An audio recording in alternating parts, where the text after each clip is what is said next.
പ്രശ്നം. നമ്മളെ സംബന്ധിച്ച് നാമനിർദ്ദേശ പത്രിക 30 അംഗങ്ങൾ സമർപ്പിക്കുന്നു. 30 അംഗങ്ങൾ മാത്രമാണ് നാമനിർദ്ദേശ പത്രിക. Development of the people, PM Modi has brought in so many schemes for the poor. ഞാൻ കേന്ദ്രത്തില് ഊർജ വകുപ്പ് കൈകാര്യം ചെയ്യുന്ന മന്ത്രിയാണ്. ആ മന്ത്രി എന്ന എനിക്ക് പറയാൻ പറ്റും, ഇവിടെ സ്വാസ്ഥ്യ ബിജിലി യോജന, അതായത് സ്വയം വൈദ്യുതി ഉത്പാദിപ്പിക്കാൻ, സോളാർ നിന്ന് ഉത്പാദിപ്പിക്കാനുള്ള ബൃഹത്തായ പദ്ധതി കേന്ദ്ര സർക്കാർ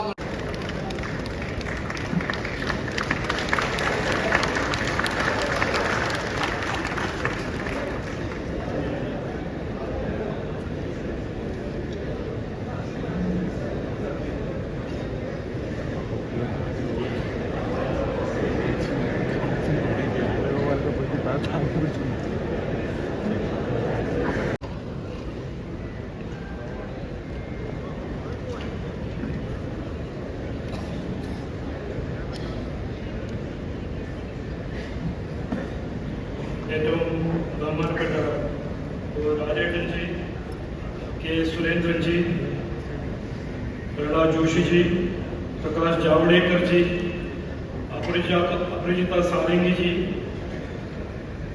സുരേഷ് ഗോപിജി, ജോർജ് കുര്യൻ, അതെല്ലാം ഞാൻ മനസ്സിലാക്കിയിട്ടുണ്ട്.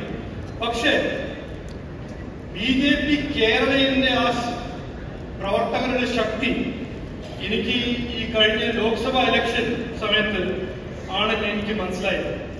35 ദിവസം എനിക്ക് ക്യാമ്പയിൻ കിട്ടിയ ഒരു ക്യാമ്പയിനിൽ 3.5 ലക്ഷം വോട്ട് പിടിച്ച് തന്ന അവരുടെ റെസ്പോണ്ട്, അതിന്റെ ക്രെഡിറ്റ് ആർക്കെങ്കിലും പോകണമെങ്കിൽ പ്രവർത്തകരുടെ അധ്വാനവും BJP തിരുവനന്തപുരം BJP കേരള പ്രവർത്തകരാണ് അത് ചെയ്തത്. അതുകൊണ്ട് BJP ഒരു പ്രവർത്തകരുടെ പാർട്ടി ആയിരുന്നു, ഇന്നാണ്, ഇനി മുമ്പോട്ട് പോകുമ്പോഴും ആ പ്രവർത്തകരുടെ പാർട്ടി ആയിരിക്കും എന്ന് ഞാൻ ഉറപ്പു തരുന്നു. പ്രസിഡന്റ്, എനിക്കൊരു സംസ്ഥാന പ്രസിഡന്റ് ഉത്തരവാദിത്വം എനിക്ക് പാർട്ടി തന്നു. നിങ്ങളുടെ എല്ലാവരുടെയും സ്നേഹവും പിന്തുണയോടും ആണ് ഈ ഉത്തരവാദിത്വത്തിന്റെ ശക്തി.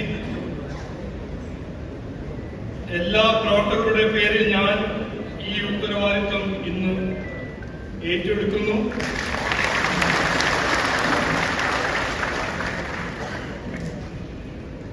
ഇന്ന് മാർച്ച് 3-ാം തീയതി 2024 പ്രവർത്തകരുടെ പാർട്ടിയാണെന്ന് ഞാൻ ആദ്യം തന്നെ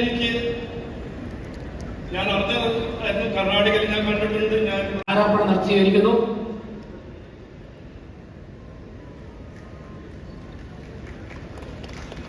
അതിനുശേഷം പാർട്ടിയുടെ സംസ്ഥാന ഉപാധ്യക്ഷ ശ്രീമതി ശോഭ സുരേന്ദ്രൻ,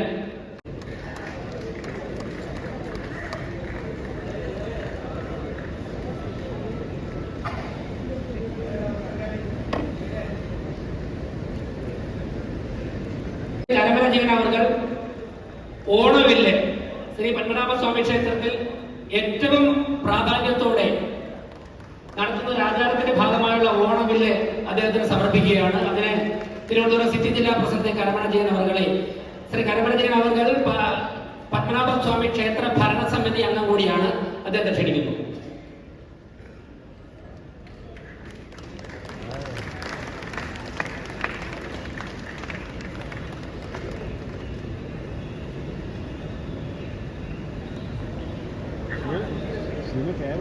അടുത്തായി